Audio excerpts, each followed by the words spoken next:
de mettre en place. Et je passe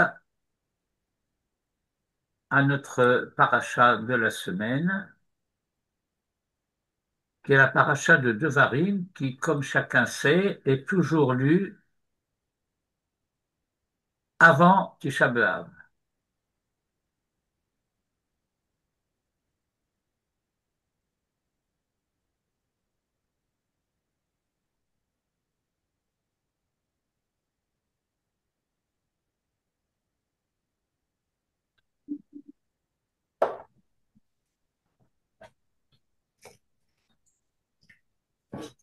Avant de commencer notre étude à proprement parler, je commence par un sujet qui est, je crois, d'une extrême importance. C'est qu'au début de la paracha, la Torah nous dit que Moïse commence son discours d'adieu à Israël par une explication de la Torah. Be'ever hayarden, be'eretz Moav, ho'il Moshe, et ho'il Moshe, c'est Moïse a commencé,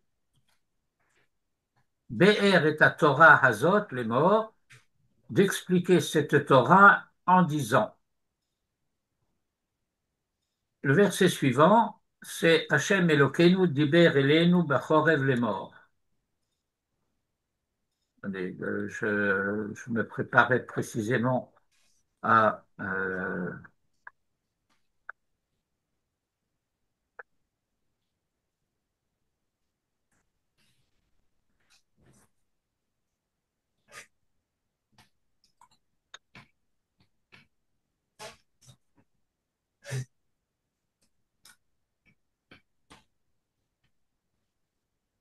Hachem Elokeinu diber elenu bachorev les morts. Et j'ai l'habitude de dire, eh bien, si vous prenez un micro, c'est ce qu'on appelle en français le micro-trottoir. On prend un micro, on se promène dans la rue, on interroge les gens. Et qu'on leur demande, y compris à des bons juifs, croyants, pratiquant tout ce que vous voulez, qu'est-ce que Dieu a dit à Israël au mont Sinaï? Ben, je suis convaincu qu'un pourcentage extrêmement élevé de gens vous diront, eh ben, les 10 commandements, la révélation du Sinaï. Et pourtant, c'est pas ce que dit Moïse. Ce que Moïse va dire, c'est Rav Lachem. Hav lachem shevet v'har hazeh. Il suffit de rester au pied de cette montagne. Et on est en route, en marche, on s'en va en Eretz Israël. Or, ce qu'il faut comprendre de ce point de vue-là, c'est que le fait de devoir partir en Eretz Israël est présenté par la Torah comme une explication de la Torah, que c'est le fondement et la base de la compréhension de la Torah.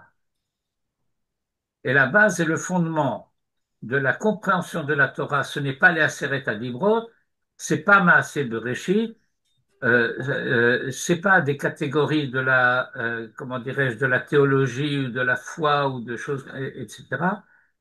C'est l'impérieuse nécessité d'aller en Eretz Israël. Et c'est dit explicitement et dans le détail. Bon, ça c'est le premier point que je tiens toujours à rappeler au début de toute étude sur Parashat de Varim et sur Sefer de Varim d'une manière générale. Dans la suite du texte, euh, Moïse parle de l'établissement des tribunaux. J'ai choisi de citer le passage en commençant par le verset 12, parce que ce verset 12, traditionnellement dans les communautés ashkénazes, euh, est lu avec les ta'amim de Megillat Echa, et non pas avec les ta'amim habituels de la lecture de la Torah. Pourquoi? parce que ça commence par le mot Echa. Echa, qui est le mot clé de la Megillah qui porte le même nom, des lamentations de Jérémie que la culture occidentale s'est attelée à appeler les Jérémiades. Et Moïse, qui parle maintenant à la génération de ceux qui vont entrer en Eretz Israël, c'est-à-dire non pas la génération de ceux-ci qui sont sortis d'Égypte, mais à la génération de Ba'é Haaretz, de ceux qui viennent dans le pays. Soit dit en passant, j'ouvre une petite parenthèse. Nous sommes Be'ever Hayarden, Be'eretz Moav, etc. Et la génération à laquelle Moïse s'adresse s'appelle Ba'é Haaretz, ceux qui viennent au pays. D'une manière logique, il devrait s'appeler ceux qui vont au pays. Mais le fait de les appeler ceux qui viennent au pays, Ba'e Haaretz, établit le fait qu'ils appartiennent au pays. Ils sont à l'extérieur, mais ils s'appartiennent fondamentalement au pays. Et donc, euh, d'une euh, d'une manière très claire, ils réalisent ce qui avait été dit à Abraham, Brit Ben Abetarim, Vedor Revi'i, Yashuvu Hena, reviendront ici. Or, fondamentalement, ils ne peuvent pas revenir puisqu'ils n'ont jamais été là-bas. Mais le fait de dire qu'ils reviendront, cela veut dire qu'ils sont d'ici et ils appartiennent à ici. Euh, Ça me rappelle une anecdote, mais qui est plus qu'une anecdote, que Manitou avait l'habitude de raconter lorsqu'il racontait la rencontre des étudiants d'Orsay avec le Rav Tzvi. Et le Rav Tzvi interrogeait un élève, tu viens d'où? Eh bien, je viens de Paris et avant, eh ben, du Maroc, d'Algérie, tiens. Et avant, bon, je sais pas, l'Espagne, le Portugal, et avant, jusqu'à ce que finalement l'élève dise, eh bien, je viens de Jérusalem et je reviens à Jérusalem. Et c'est le souvenir que cela m'évoque. Et donc, dans la suite du texte, Moïse établit le fait qu'il va falloir choisir des personnalités qui seront les chefs du peuple. C'est très intéressant parce que nous avons ici un exemple de démocratie directe. Havu lachem anashim chachamim unvonim viduim leshiftechem. Ça veut dire c'est vous qui allez choisir des gens que vous connaissez, que vous reconnaissez comme étant dignes d'eux, etc. Et moi ensuite, va asimem berachechem. Quand vous les aurez choisis, moi, je les instaurerai, je les placerai à votre tête. Moïse sait parfaitement choisir. Il est prophète, il connaît les lois de la sélection, il a l'inspiration divine, Dieu peut lui dire celui-ci, celui-là et cet autre, il n'a pas besoin du peuple. Mais il faut qu'il y ait l'agrément du peuple. Sans agrément du peuple, ça ne marche pas. C'est d'ailleurs vrai également pour la désignation, pour la nomination du roi. Tant que le peuple n'a pas accepté le roi ne règne pas. Bien qu'il ait été oint par le prophète, bien qu'il ait été agréé par j'ai failli dire par le consistoire, par le Sanhédrin, il ne règne que lorsque le peuple a accepté ce personnage comme roi. Et le livre de Samuel le décrit de manière extrêmement explicite concernant David, qui a commencé à régner à Hébron avant d'être reconnu par tout Israël et d'être devenu le roi de tout Israël. Et donc, le texte se poursuit et on arrive à un passage où Moïse va dire Va'atsavé et shoftechem, et j'ordonnais Euh, vos juges, Ba'etahi les morts, en ce temps-là ainsi, Shamoa benachechem, écoutez entre vos frères, c'est-à-dire que ce qu'il faut entendre, en quelque sorte, ce n'est pas les arguments de l'un et de l'autre, mais ce qu'il y a entre eux, ce qui les divise. Quel est l'objet réel de la marloquette? Les uns et les autres vont énoncer leurs arguments. Il y a des plaignants, il m'a fait ceci, je lui ai fait cela, ça, bon. Mais vous ne devez pas écouter, pas Shamoa et Achechem, mais Ben Achechem.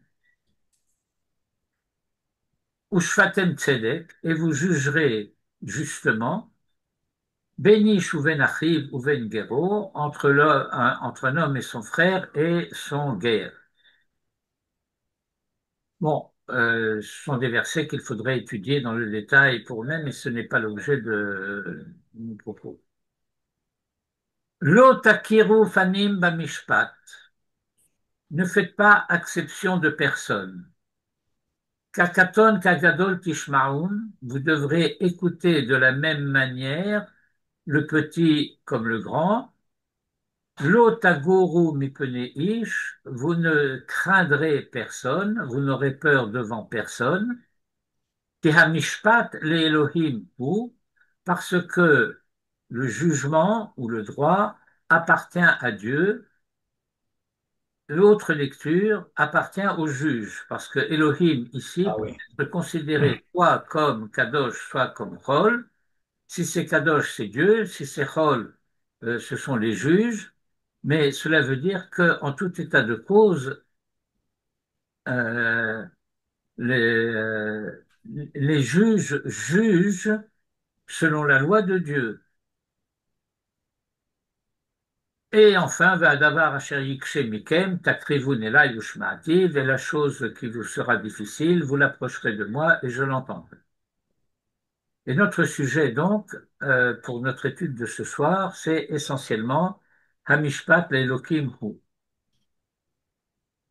Et nous allons commencer par une remarque.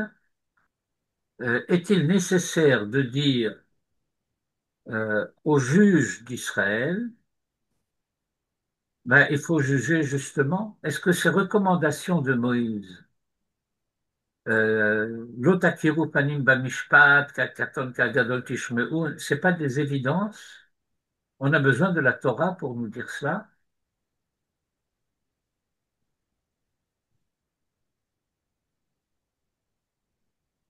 Alors, a priori, la réponse me paraît évidente. On n'a pas besoin de la Torah pour nous dire ça. Pourquoi on n'a pas besoin de la Torah pour nous dire cela? Eh bien, je dirais essentiellement pour au moins deux raisons. La première raison que j'invoquerai, c'est le fait que toutes les sociétés, euh, en fin de compte, d'une manière ou d'une autre, ont établi des tribunaux. D'ailleurs, le fait que on ait besoin de tribunaux et de juges est un consensus sociopolitique assez universel. D'autre part, il est apparemment assez évident que si les juges n'ont pas la réputation de juger justement, si les tribunaux ont une réputation de juger de manière inique, eh bien, les gens n'iront pas devant les tribunaux. Ils se débrouilleront autrement. Et si les tribunaux sont reconnus d'une manière générale, finalement,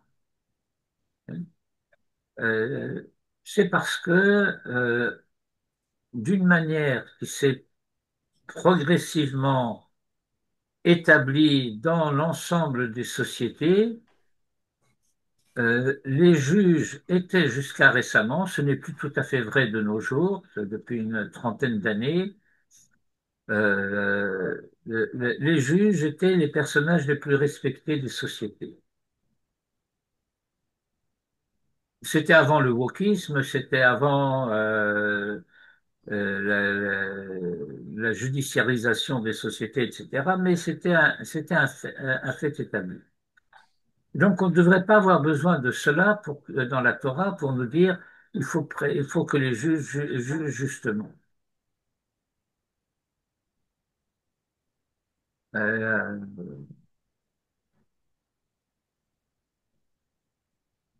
D'autre part, dans les instructions données par Moïse au peuple, Havu lachem anashim chachamim unvonim viduim leshiftechem, il n'a pas dit tzadikim. Il a dit chachamim, sages, intelligents, yeduim, célèbres, connus, réputés dans vos tribus, et je les mettrai à votre tête.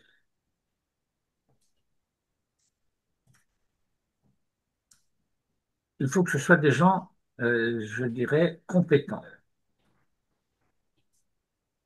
Et le fait de dire il faut que ce soit des gens compétents, cela implique que le fait qu'ils soient justes, ça va de soi. Il peut y avoir des gens qui sont justes, mais qui sont incompétents, qui ne vont pas savoir de quelle manière interroger les plaignants, interroger les témoins, vérifier les données, etc. Et donc, Rachamim, Nevonim et Yeduim, Chokma, Bina, Darat, doivent être les principes directeurs pour le choix de ces personnages. Et, et ensuite, dit, voilà, je leur ai ordonné euh, entendre, etc. Ça, c'est un chidouche.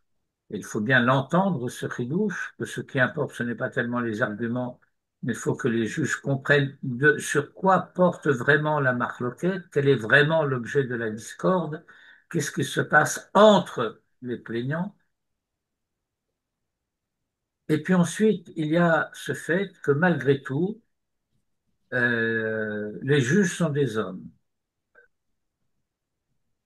Et bien qu'on sache que, bien entendu, ils doivent s'efforcer d'être impartiaux, bien comme ce sont des hommes, eh bien, ils peuvent même inconsciemment se laisser influencer par l'apparence de l'un, l'apparence de l'autre, la réputation de l'un, la réputation de l'autre.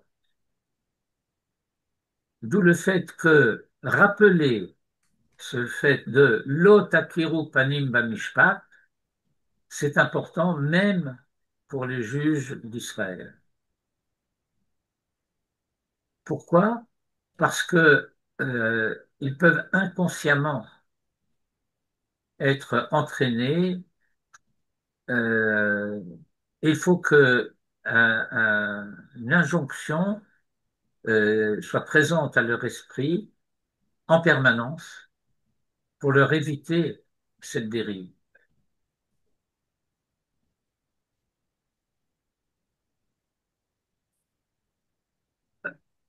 On peut dire aussi que selon euh, la manière dont les sociétés fonctionnent, tel juge pourra être enclin à croire davantage le Seigneur plutôt que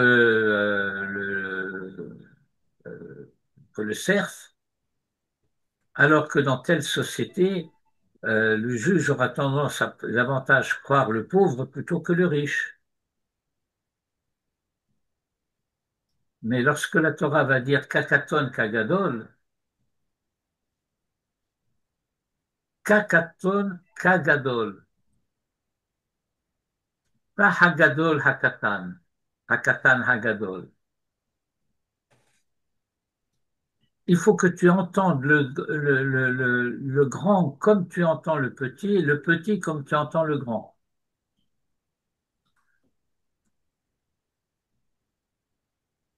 Et Tishmaoun, ça veut dire entendre.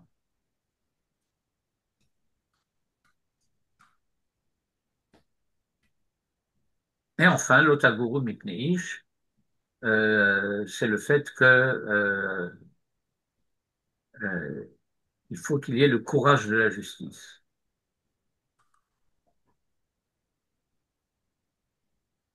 Alors, notre étude, du point de vue des textes, va comporter trois textes essentiellement. Un premier texte qui est un texte de Rabbeinu Nissim, Rabbeinu Nissim qui est un Rishon, qui est l'un des grands commentateurs du Rosh, de Rabbeinu Asher. Euh, il est du XIIIe siècle et outre ses commentaires talmudiques, il a écrit un certain nombre de drashot.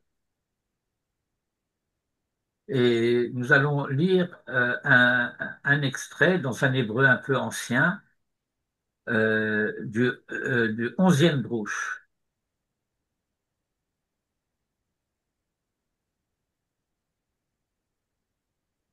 Vanim Mevaer Odze, c'est un extrait, donc c'est pris au milieu d'un texte. Le texte est assez long et je saute aussi un peu au milieu. Il y a quelques données importantes auxquelles je voulais me référer en introduction, plus ou moins. Vanim Mevaer Odze Veomar. Et je vais encore expliquer ceci et dire, chez Kemo, chez Nitya Chada Toratenu, mi ben nimuse umot haolam, que de la même manière que notre Torah s'est mise à part, spécifiée, Nitya Chada, elle est unique en son genre de ce point de vue-là, d'entre les mœurs des nations, nimuse umot haolam, nimus en hébreu est en fait un terme qui est dérivé du grec. En grec, c'est nomos. Et nomos signifie la loi en grec. Et les nimoussé ou olam, ce sont les lois des nations, ce que je traduis par les mœurs.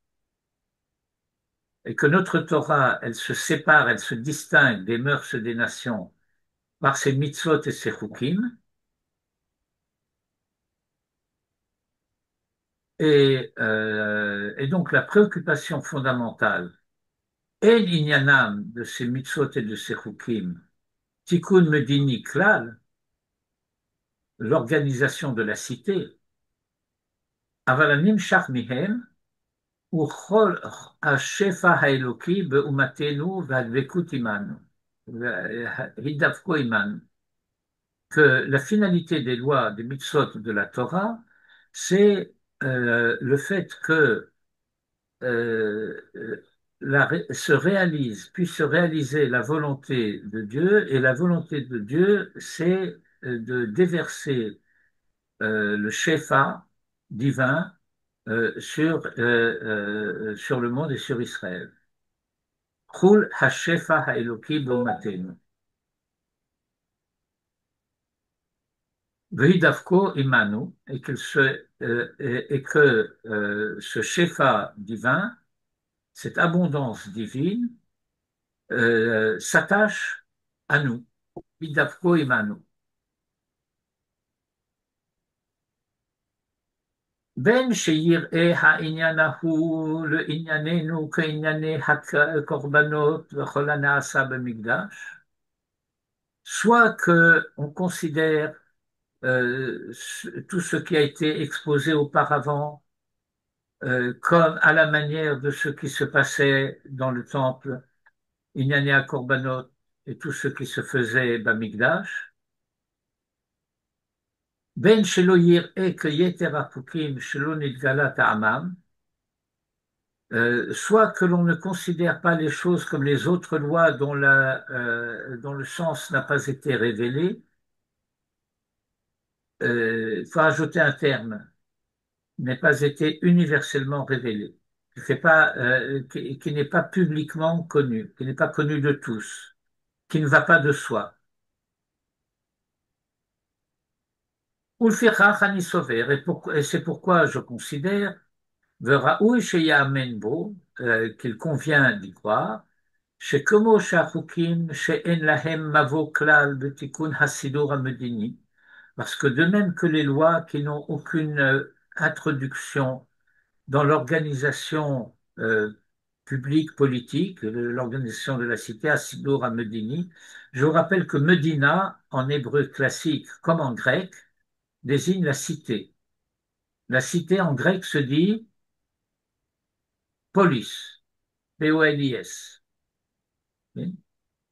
Et donc la politique, c'est la manière de gérer la cité. Ce terme a été traduit par la suite par le mot de État. Mais chacune des cités grecques est un État. Athènes, Sparte sont des États, bien qu'elles soient des cités, ce sont des polices. Vehem siba atzmit, et elles ont une raison d'être propre. Kerova lachul hashefa haeloki, proche, donc propice au fait que s'applique l'abondance divine. Ken mishpete haTorah, et de la même manière, mishpete haTorah, le droit hébraïque. Yesh lahem mavo gadol comporte une grande introduction, ou que iluhem meshutafim, et c'est comme si elles étaient associées, ben sibat chul ha'inyan ha'eloki b'umatenu, v'tikun inyan kibbutzenu. Donc ça, c'est une phrase importante. Soit comme cause du fait que ce que Rabbi Yehuda Halevi appelle Ha'inyan Ha'eloki, le projet divin, que finalement, il y a une raison divine pour la création du monde, Dieu a un projet pour le monde, et en fin de compte, ce projet de Dieu pour le monde est confié à l'homme en général au départ, et puis au fur et à mesure, cela dépend de qui accepte de s'en charger et de ceux qui préfèrent s'en décharger. Et c'est finalement Israël qui va être concerné après les patriarches, Abraham, Isaac, Jacob, les tribus, etc.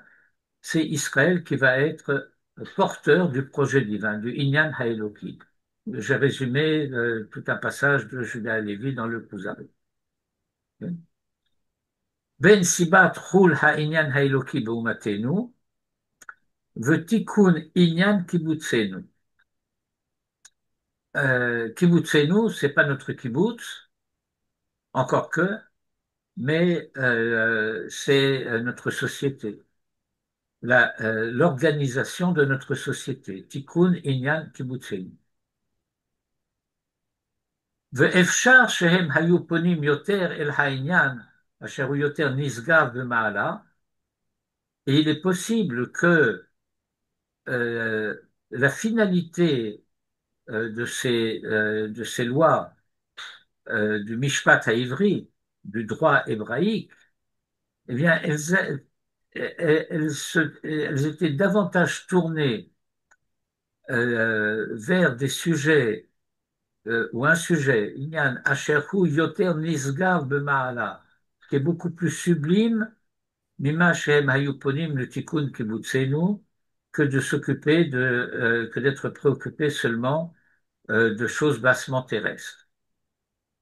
Autrement dit, ce petit texte de Rabbeinu Nissim, le Ram, tel qu'on le désigne traditionnellement, nous fait entendre, eh bien, toutes les sociétés ont des tribunaux, toutes les sociétés vont avoir des lois, et les tribunaux vont juger en fonction de ces lois, et l'essentiel de la préoccupation des tribunaux, c'est de rendre la justice et d'organiser le fonctionnement de la société. Mais peut-être que le droit hébraïque, il a une préoccupation plus haute. Et quelle est cette préoccupation plus haute? c'est de faire réussir le projet divin pour le monde. Et bien que cela ne soit pas explicitement formulé de cette manière, eh bien, il faut savoir que, il y a une préface au Mishpatim. Et bien que le Ran ne le dise pas de manière explicite, si l'on considère que la paracha de Mishpatim suit la paracha de Aseret HaDibrot, et que le commentaire de Rashi sur le premier verset de Mishpatim, Ve'ele ha-mishpatim asher mifnehem, et que Rashi rappelle à cet égard un principe traditionnel que Ve'ele rattache à ce qui précède alors que Elle coupe de ce qui précède. Quand on dit Elle, ça veut dire à partir de là et pas ce qui précède. Ce qui précède est rejeté. Mais lorsqu'on dit Ve'ele, ça veut dire que ceci se rajoute à ce qui précède. Et comment Rashi explique cela? De même que ceux qui précèdent sont du Sinaï, ceux-là aussi sont du Sinaï. Cela veut dire de la valeur du Sinaï, de la hauteur du Sinaï, de la préoccupation du Sinaï.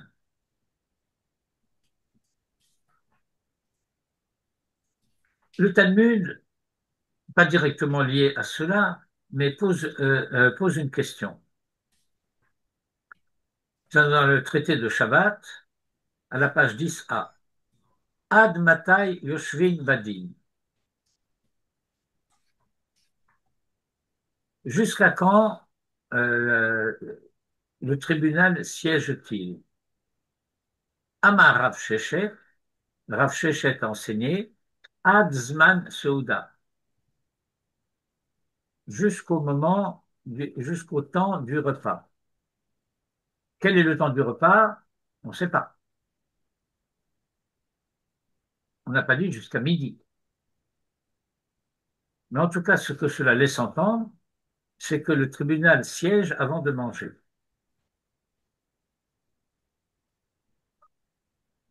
Et le Rav Kook, dans un important ouvrage qui s'appelle Ein Aya,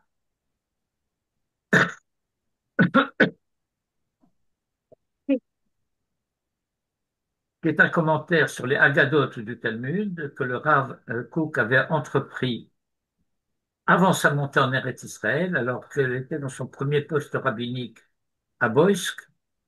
Boïsk, c'est un territoire qui a fini par appartenir à la Russie et qui se situe a priori entre la Latvie et la Pologne. Ça correspond grosso modo à la Lituanie. Et donc voici un premier texte du Rav Kook sur cette remarque de la Gemara, Ad matai yoshvin badin, amar Rav Sheshet, ad zman seuda.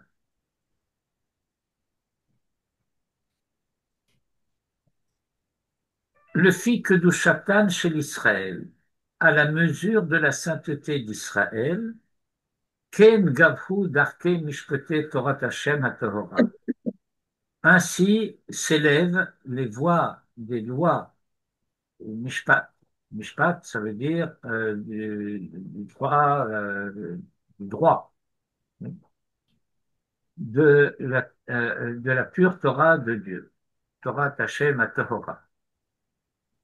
Chez Bichlalam, qui, dans l'ensemble, Shoafimhem le Tachlit Hayoter Nisgava Eliona Veruchana, qui aspire à la finalité la plus sublime, la plus haute et la plus spirituelle. Alken, c'est la raison pour laquelle Nismecha Gamken Parashat Mishpatim le Binyan Hamizbeah. La raison pour laquelle la paracha de Mishpatim, qui est la paracha la plus essentielle de la Torah pour l'établissement du droit hébraïque, et nous avons l'habitude de dire que pour étudier vraiment la paracha de Mishpatim, il faut étudier trois gros traités du Talmud, Baba Kama, Baba Metzia, Baba Batra. Sans l'étude de ces trois gros traités qui a priori n'en formaient qu'un seul, mais qui a été divisé en trois Et c'est la raison pour laquelle Baba Kama, la première porte, Baba Metzia, celle du milieu, Baba Batra, la dernière, indique le fait qu'il s'agissait à l'origine d'un seul et même traité en trois parties. Et, et donc, cette paracha de Mishpatim, qui expose donc les principes généraux du droit hébraïque, est-elle juxtaposée à un passage à la fin de la paracha de Yitro qui concerne la construction du Misbéach. Le Misbéach, c'est l'autel.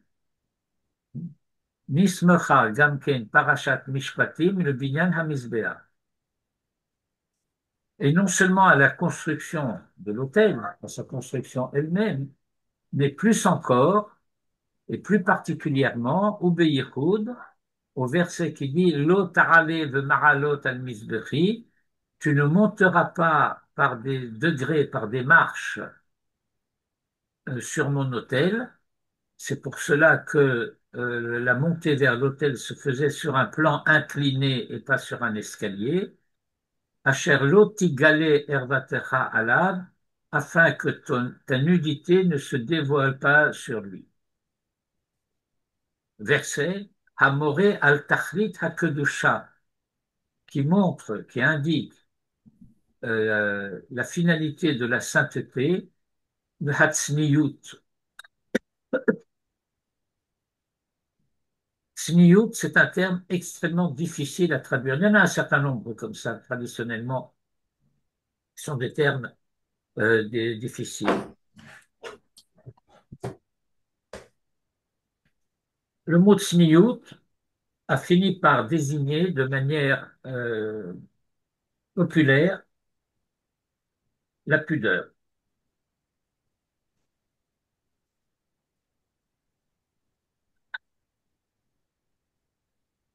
Mais ce n'est pas le sens originel du terme.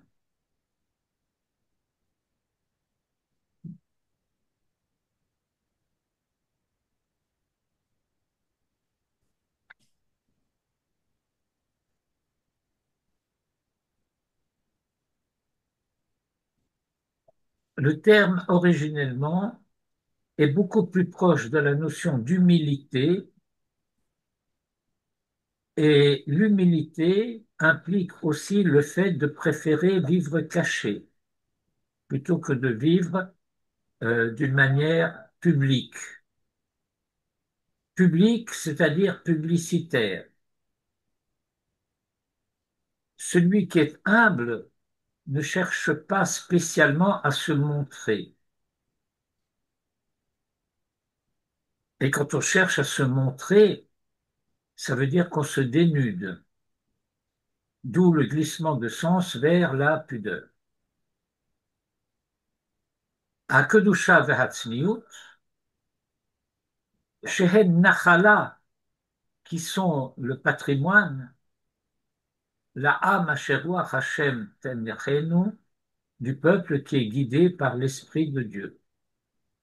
Alken, c'est la raison pour laquelle Hashofet, le juge, Raoul Sheyichye b'ma'avad nafsho be'et hamishpat. Eh bien, il convient que son état d'esprit, son état général, sa manière d'être soit à la hauteur de son nefesh, c'est-à-dire de sa conscience, de sa personne. Be'et hamishpat, yoter murchar el masat nefesh, plus approprié aux préoccupations de la nefesh, ou netiyot neetzalot ruchaniyot, et de tendances nobles, c'est un peu comme si on disait atziliot, spirituelles, velazé, et à cela, ha'adam yorter murchar kodem asouda, et l'homme est davantage adapté avant le repas. Avant le repas, et je vais profiter de lyrisme du Rav Kook pour dire avant le repas, c'est-à-dire avant d'être repu.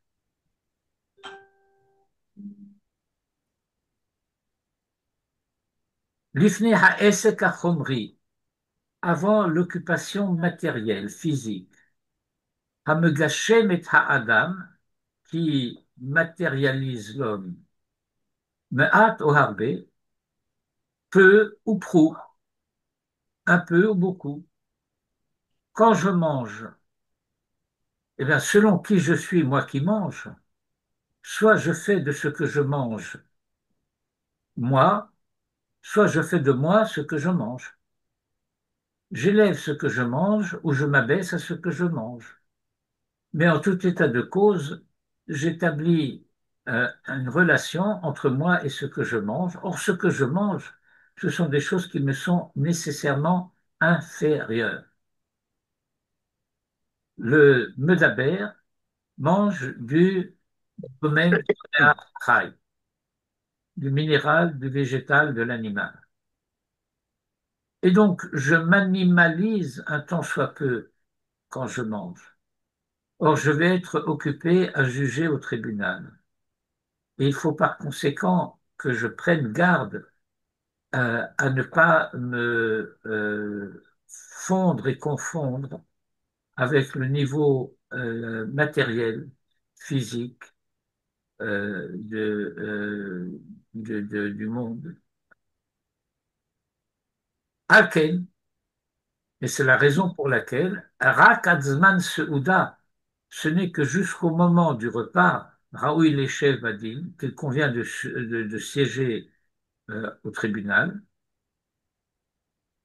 Uchefi koach hamishpat hamitpashet lechol shofet. Ça, c'est une phrase extraordinaire par les allitérations.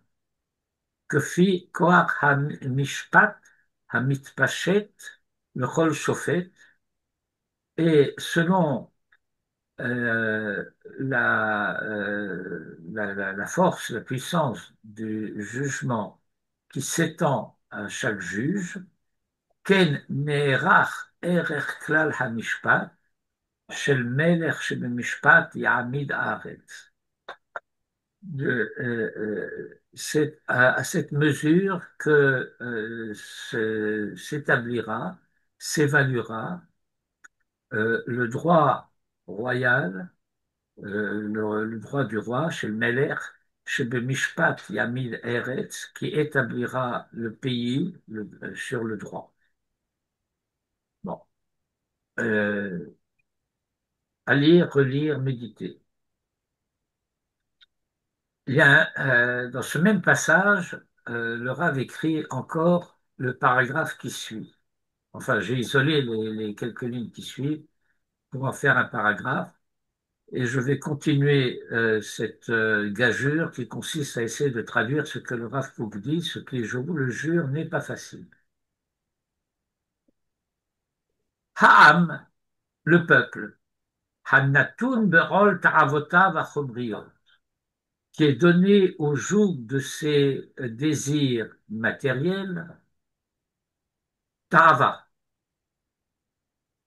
lo yotzayer, tachlit acheret, ne se représentera pas d'autre finalité, le chaya chevra à la vie de la société, de sa société, chez l'eau, qui im, chez yitpatru yafé etzlo, si ce n'est que sa vie se développe comme il faut, sa vie matérielle, chaya vachomriim, bemilouy kol taravotehem haefshariot, par le fait que soient comblés tous les désirs possibles, de telle sorte, shelo yashrit et sidram ou kviutam, que la vie de la société ne vienne pas déranger leur bon fonctionnement. Vehine, or donc, le fidéane moucha kazot, selon une telle conception de bas étage, de bas niveau, ne moucha, tzrichahi shurat al-mishpat gamken, alors il faut que la manière dont fonctionne le droit, dont fonctionnent les tribunaux, doit elle aussi, l'invoa, sourdre, prendre sa source, s'originer, mimakor ahavat hata'avot achomriot, à la source de l'amour, des désirs matériels. Alken, et par conséquent, Yoter Yat'im, le Tachlit Mishpat Kaele, il conviendra davantage à la finalité d'un droit de ce genre, chez Yavo Shofet, que le juge vienne juger, le Beten Melea, avec une panse bien remplie, Beshifto al-Kes Mishpato, lorsqu'il s'assiera sur le trône de son tribunal. Chez Az, parce que alors, quand il a la panse bien remplie, ou que Dugmat Ha'am, il ressemble effectivement au peuple, Hanishpat, qu'il juge, Mushka B'chaim Achobriim, engoncé dans la vie matérielle, Veitametz, il s'efforcera, le Tzaded, de faire pencher Shurat HaMishpat, le Tachlitam, de faire pencher la ligne du droit dans cette même finalité. J'ai écrit après ce texte, c'est quelque chose que je vais vous dire déjà maintenant. Ce passage pourrait convenir à la description et à la critique de la société consumériste postmoderne. Euh, J'écoute de temps à autre euh, sur à la télévision française des analyses d'opposants à la société européenne contemporaine, maastrichtienne, comme on a l'habitude de dire là-bas. Et je dois dire que la description et les descriptions faites, les choses qu'on entend, et en particulier sur la manière dont les tribunaux jugent, on dirait que le Rav Kook était caché derrière le paravent lorsque il écrivait ces choses-là. Ce texte, je dois vous le dire, a été écrit à la fin du XIXe siècle. Le Rav Kook a commencé à écrire ce commentaire sur les Haggadot de Talmud lorsqu'il était rabbin à Boïsk, son premier poste rabbinique, où il a commencé en 1887.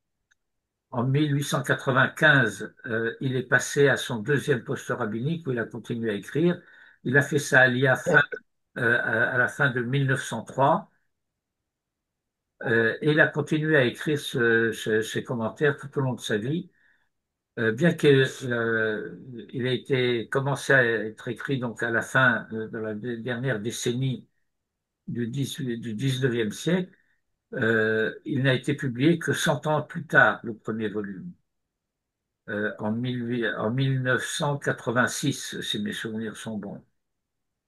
Et ça s'est étagé sur plusieurs années. Le quatrième tome, puisqu'il y a 4 volumes, a été publié en l'an 2000. Où étais-je?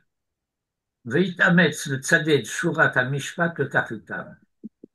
Omnam, cependant, Am kadosh venarale, un peuple saint et haut, Am Hashem ele, ce peuple de Dieu, Hema makirim kol hamishpat le Elohimhu, ki hamishpat le Elohimhu.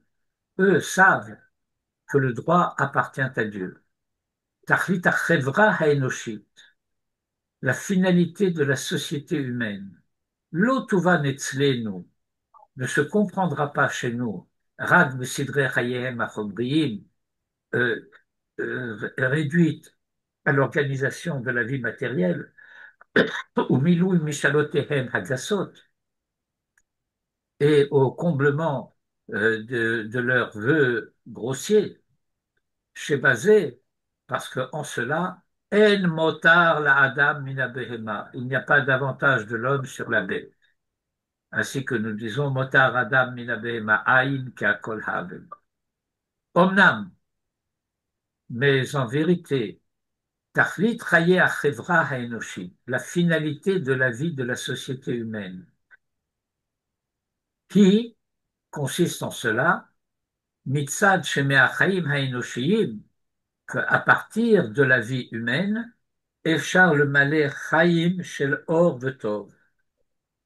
il est possible de réaliser une vie de lumière et de bien, shel tzedek, de justice, le darat et Hashem, de la connaissance divine, chaim, une vie, shel ruach tahor, le hegion kodesh, de spiritualité pure et de rationalité sainte.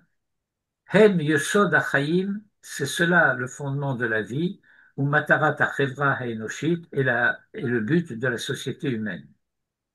Le fil d'Eazo, et d'après cette conception, Yihyeh Makor HaMishpatim, la source et le fondement des lois, du droit, Ne'etzal Venigdash Me'od, sera extrêmement haut et sanctifié. Moufrash ou Moufdal. Moufrash, c'est le terme qui donne parouche, ça veut dire séparé. C'est le terme qu'a donné pharisien en français. Et moufrash, ça veut dire kadosh. Ou moufdal, et transcendant, mishikwa ta'avot omriot, de tout de l'engoncement dans les désirs matériels, ou mitnassé, et qui s'élève, le tachlit atohora v'ha'elyona, à la finalité pure et haute, shel yosod ha'chevra ha'enoshit, qui est celle du fondement de la société humaine. Et que je redis encore une fois, ce passage pourrait convenir à la description et à la critique de la société consumériste postmoderne, Ça veut dire quoi, consumériste? de consommateurs.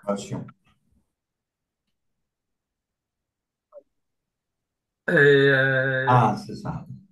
Il est un peu tard, puisqu'il est 9h moins 10. Donc je me demande si je ne vais pas vous laisser lire ce passage d'une lettre que le Rav Kook écrit en 1909 à un personnage qui a été l'un des directeurs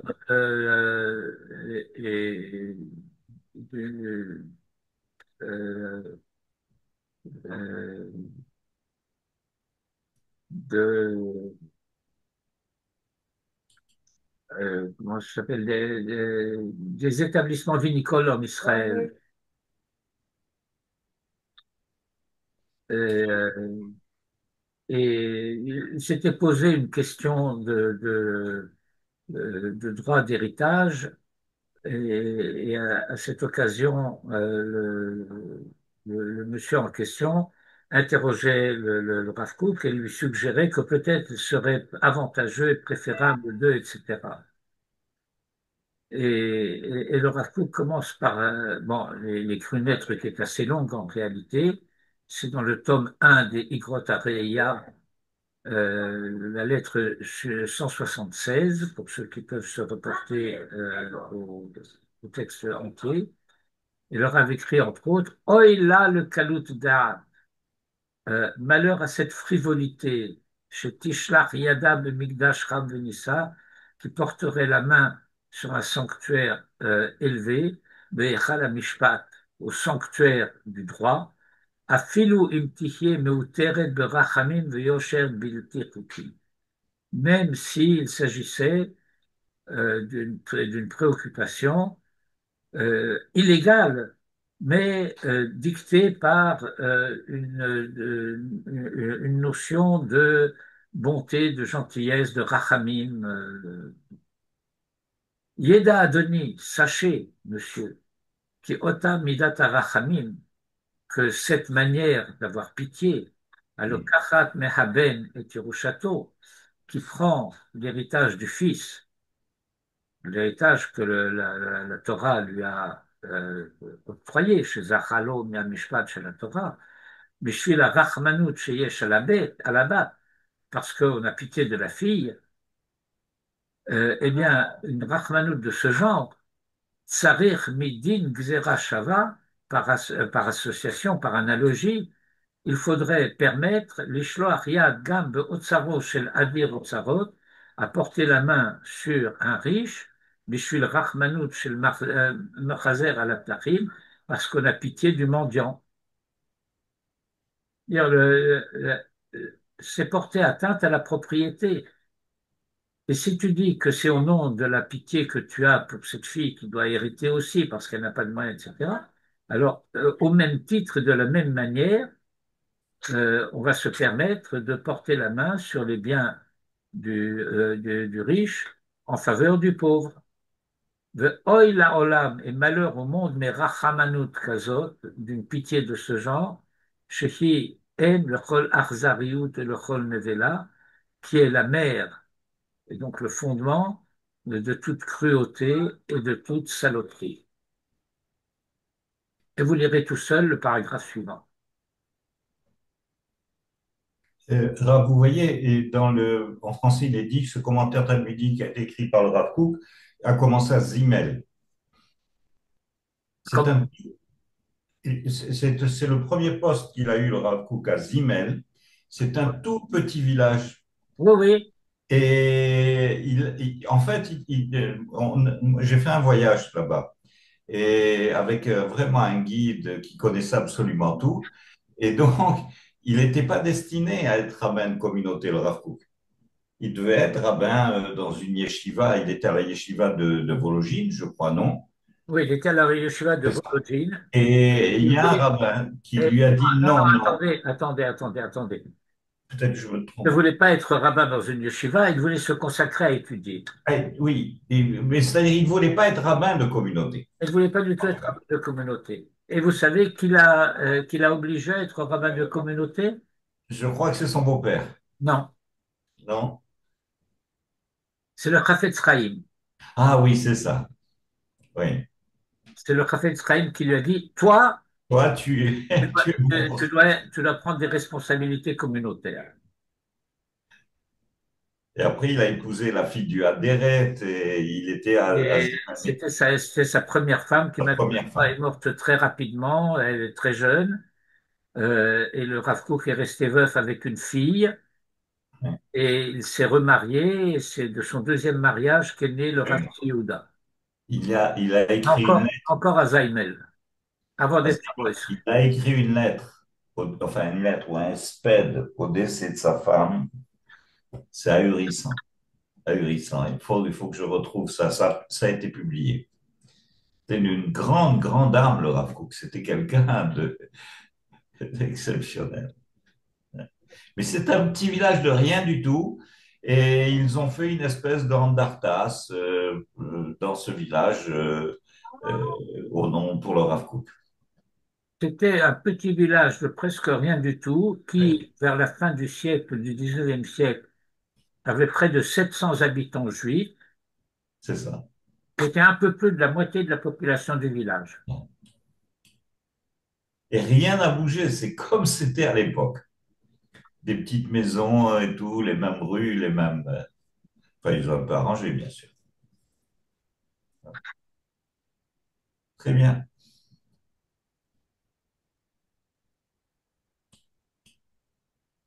Shabbat shalom. Oui, avant de terminer, je voudrais vous recommander cet ouvrage.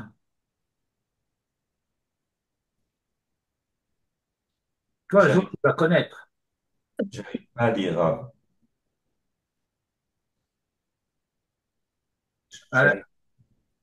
ce livre de notre ami Georges Ancel,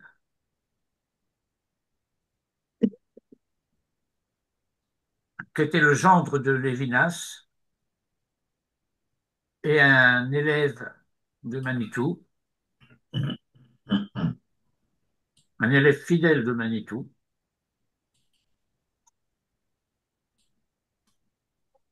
euh, quelqu'un dont Manitou disait qu'il connaissait des élèves de Georgie.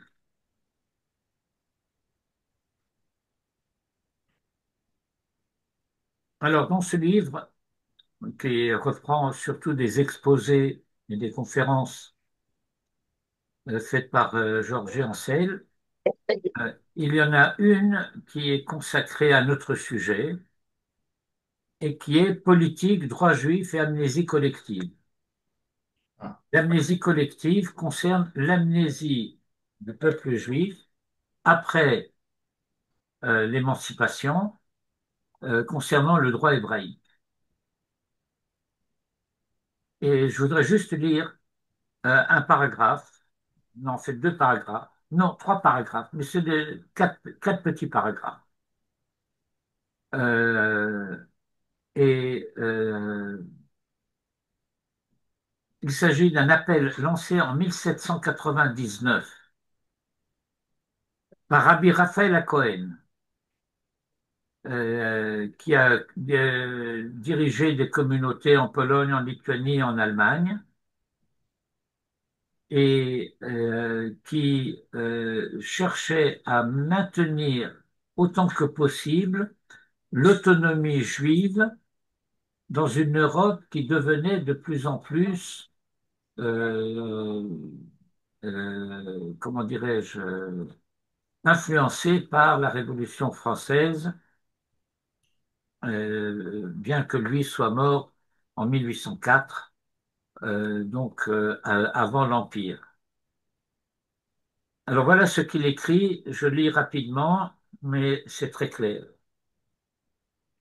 Si nous faisons attention, nous voyons que la plupart des avertissements des prophètes concernent le droit. Or, au lieu de mettre en pratique le droit, nous avons fauté plus que nos pères. Tournez vos yeux vers toutes les terres où Israël se trouve dispersé. Auparavant, dans tous ces lieux de résidence, Israël disposait de lois et de tribunaux, de bâtons et de lanières pour libérer l'exploité de la main de l'exploiteur et pour briser les injustices.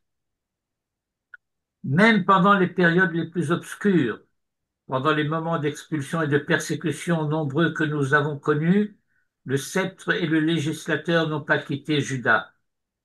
Grâce à cela, notre droit s'est développé et clarifié en conformité avec tout notre héritage législatif.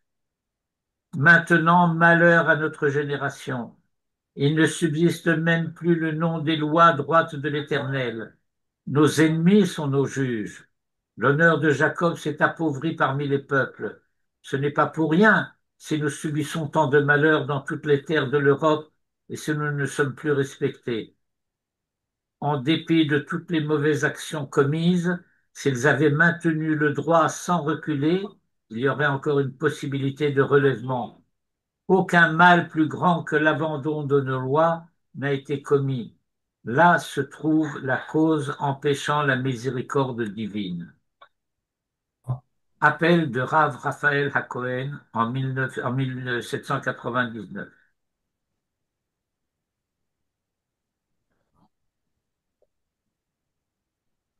Erev Tov. ערב טוב, תודה רבה. ערב טוב, תודה. ערב טוב, צום קל. טוב, Oui, bon, pas encore. on attend. À moins Non, que, c'est ça. à moins que tu veuilles t'entraîner en faisant Oui. Je fais ça tous les jours de l'année, oui, tous les jours. C'est ça. Allez, Gouchard. שלום.